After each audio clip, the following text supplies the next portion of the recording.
Hello everyone. So today we are going to solve the LeetCode question number 3110, score of a string. And in this question, we have to find the ASCII value.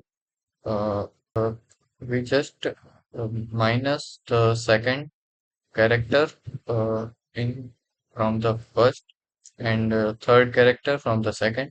Like this, we have to calculate the total ASCII value of this word. So first, we create a variable and give name as total and assign 0. And we use a for loop which start from I is equal to 0 to s dot length. And we have to calculate uh, the next character. So uh, we do -1 and I plus plus. After that, we calculate total is equal to